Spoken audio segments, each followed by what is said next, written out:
No, I can't even make that shit. I gotta believe it. I want to go back to Mexico. Damn, hell clean. Harvey Fry! How good can you be?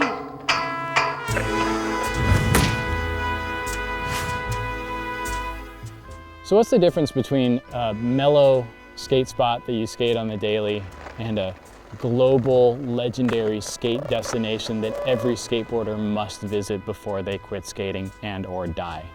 Well, in a lot of ways, it's about what the spot offers to skate, but it's also about what's been done there.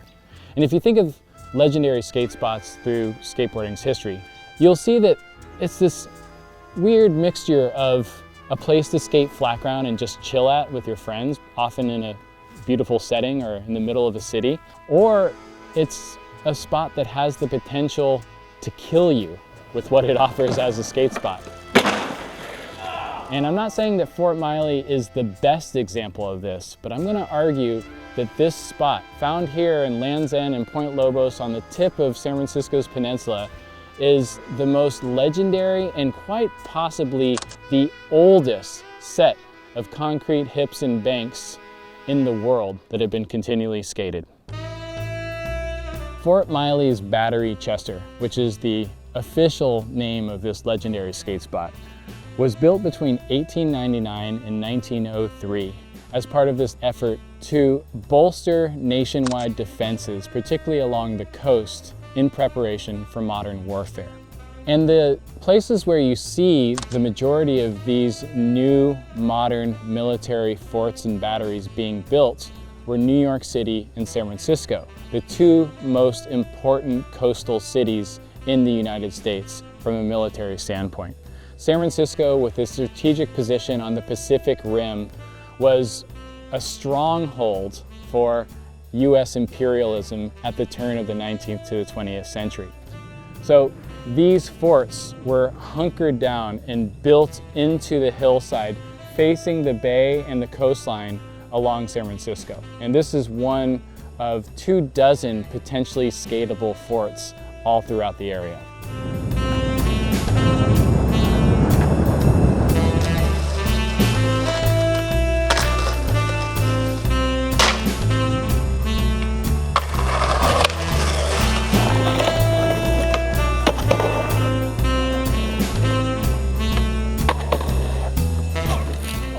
So in the 1890s, a man named George Henry Mendel was surveying the existing forts that they needed to modernize. And the biggest obstacle to Mendel and other military engineers in San Francisco was gophers. Gophers dug holes next to these brick and mortar batteries and completely compromised the integrity of these structures, so these batteries basically crumbled into the sandy hillside in which they were built. So the best thing about concrete is that it was gopher proof. And it's hard to believe today because concrete is everywhere.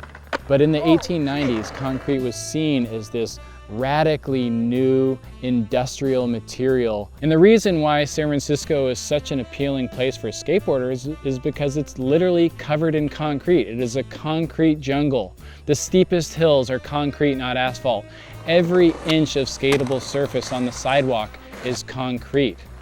And so Fort Miley, in some ways, really typifies and symbolizes and embodies what's so special about skateboarding in San Francisco. This spot could not have been built anywhere else in the world but San Francisco. So now let's talk about the actual structure of this battery. You'll see that there are three giant half-circular places where huge guns would have gone, which would have been designed to protect San Francisco's bay from attack from the Pacific. And this steep bank here, which is now where the bump to bar is, was actually just a lookout. It was like a crow's nest that you would have in a ship. And this mellow pyramid with these two hips, which is probably like the most famous pyramid in the world for skateboarding, is actually just the top of a dome underneath this, where artillery was stored. In Fort Miley, there's basically this pattern of like 4 lookouts and 3 gun emplacements, and that pattern determines how all of these forts all around the Bay Area are built. Each of these forts has some kind of potential as a skate spot. They either have similar looking hips and banks similar to Fort Miley. Battery Mendel in Olema is a great example of that. It's like a weird bizarro twin to San Francisco's Fort Miley.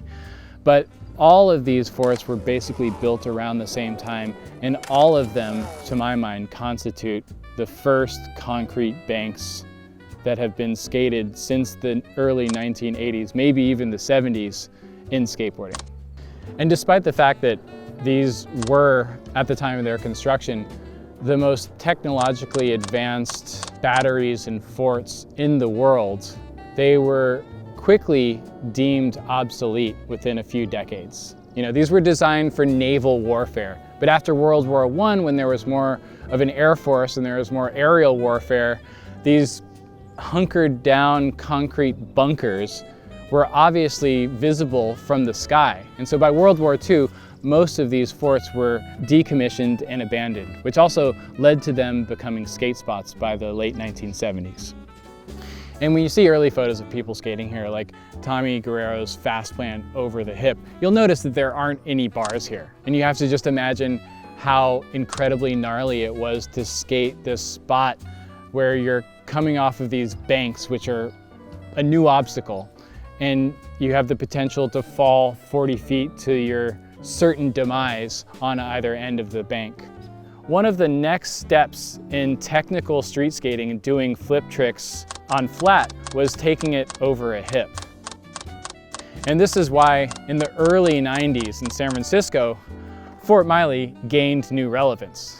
Not only could you do tricks over this perfect, mellow, hipped bank, and you could also start to take tricks over the entire pyramid, like a bump to flat, and luckily you could brace yourself against that bar so that you didn't fall to your death below.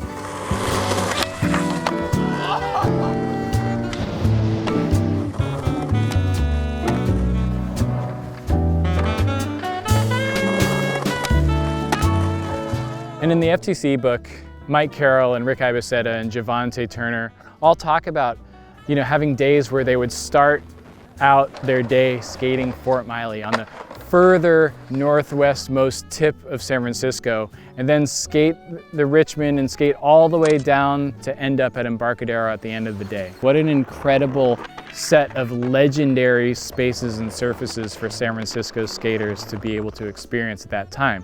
If you could start your day out at Fort Miley on one side of the peninsula and end at Embarcadero by the end of the day, you were at the utter avant-garde of modern skateboarding. Like any great spot, this spot offers something for everyone. So, you'll see Chico and Javante skating the mellow hip and Love Child, and people doing tricks over the pyramid in the early 90s. But also on the steeper hip, you'll see gnarlers like Julian Stranger and Dan Drehobel and Noah Peacock and Coco Santiago, either skating this hip or trying to find ways to skate the middle and eventually the top bar.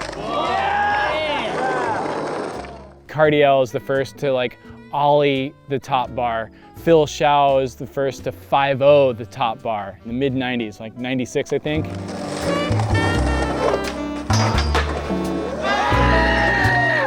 And the irony that the city or the parks department would add this metal bar to protect people from falling over the side of this battery is compounded when you consider that what makes Fort Miley so gnarly for skateboarders is that potential to either skate the top bar or die trying.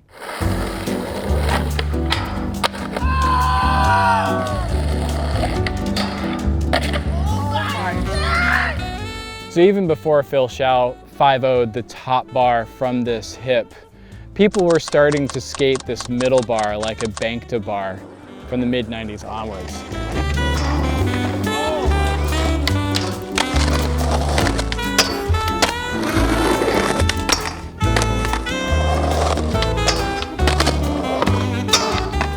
Mike York had a sick front crook to fakie photo on this. Ben Liversledge backtailed it. More recently, Jack Curtin switch front crook the middle bar.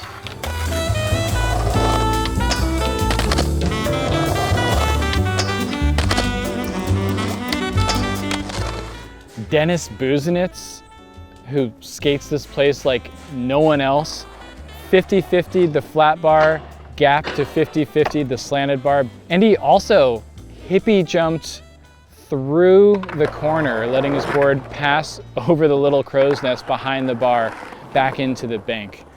And Busenitz should also be credited for the crazy innovative lines that he was able to find here, like stringing together sequences of seemingly impossible tricks in a spot that once you get here you realize is actually really awkward to skate. There's not a lot of room to get speed for these hips, and there's not a lot of room between these two banks. And so anytime you see someone able to skate this like and do more than 2 or 3 tricks, it means that they have perfectly calculated where they're going to land and have already set up for their next trick by the time they've landed their first. And I think no one can disagree that it is a true thing of beauty to watch someone like Chico Brenes skate this thing today.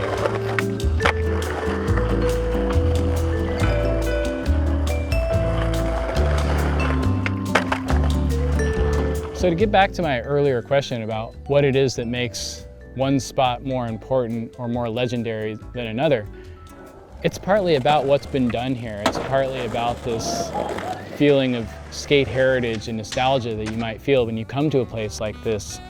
But it's also because this is still a fucking crazy place to skate.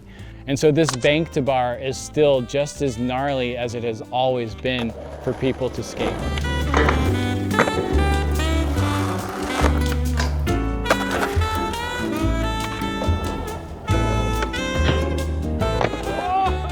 So to bring it all back, because George Henry Mendel was so threatened by gophers, we ended up with all of these skatable 19th century concrete forts. All of these things have the first hips, banks, and pyramids that were probably ever skated and ever built in the world. And they're still skatable today. So, you know, go for it.